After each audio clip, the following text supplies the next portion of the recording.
ஒரு மகிழ்ச்சியான செய்தி. இதயம் நலனையின் விலை லிட்டருக்கு ரூபாய் 105 குறைஞ்சிருக்கு.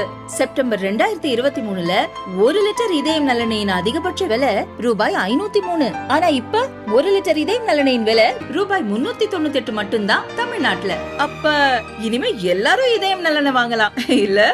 இந்தியா மற்றும் அமெரிக்கா இடையேயான அணுசக்தி ஒப்பந்தம் 2005 ஜூலையில் கையெழுத்தானது. அப்போதைய அமெரிக்க அதிபர் ஜார்ஜ் புஷ், காங்கிரஸைச் சேர்ந்த மறைந்த முன்னாள் பிரதமர் மன்மோகன் சிங் இந்த ஒப்பந்தத்தில் கையெழுத்திட்டனர்.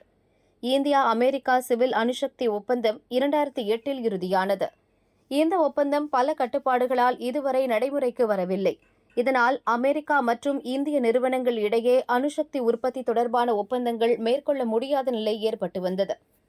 கடந்த சில ஆண்டுகளாக இரு நாட்டுக்கும் இடையேயான உறவு மிகவும் வலுப்பட்டுள்ளது. பல துறைகளில் இணைந்து செயல்படும் கூட்டாளிகள் என்ற நிலைக்கு இருதரப்பு உறவு உயர்ந்துள்ளது. விரைவில் பதவியில் இருந்து விலக உள்ள அமெரிக்க அதிபர் ஜோ பைடனின் நிர்வாகத்தில் தேசிய பாதுகாப்பு ஆலோசகராக உள்ள ஜாக் சல்லிவான் இந்தியா வந்துள்ளார்.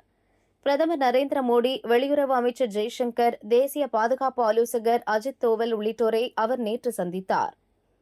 பின்னர் டெல்லி IITயில் நடந்த நிகழ்ச்சியில் அணுசக்தி ஒப்பந்தம் பற்றி ஜேக் சல்லிவான் பேசினார். அவர் கூறியது, அணுசக்தி ஒத்துழைப்பு தொடர்பாக மிக முக்கியமான ஒப்பந்தம் செய்து 20 ஆண்டுகளாகியும் அது நடைமுறைக்கு வரவில்லை. இதற்கு தடையாக உள்ள கட்டுப்பாடுகளை நீக்கிக் கொள்வது தொடர்பான தீவிர முயற்சியில் அமெரிக்க அரசு ஈடுபட்டுள்ளது. வெகு விரைவில் இதில் உறுதியான முடிவை அமெரிக்க நிர்வாகம் எடுக்கும் என்பதை அறிவிக்கிறேன். இதன் வாயிலாக அணுசக்தி துறையில் இந்திய மற்றும் அமெரிக்க நிறுவனங்கள் இணைந்து செயல்பட முடியும். கட்டுப்பாட்டு பட்டியலில் உள்ள இந்திய நிறுவனங்களின் பெயர்கள் நீக்கப்படும். இதற்கான நடவடிக்கைகள் ஏற்கனவே துவங்கிவிட்டன. விண்வெளித்துறையில் இரு நாடுகளும் இணைந்து செயல்படுவதற்கான கோப்புகளும் அடுத்த சில நாட்களில் கையெழுத்தாக உள்ளன. இரு நாடுகளுக்கும் இடையேயான நட்புறவு மற்றும் ஒத்துழைப்பை புதிய உச்சத்துக்கு இட்டுச் செல்ல இவை உதவும் என்று கூறினார்.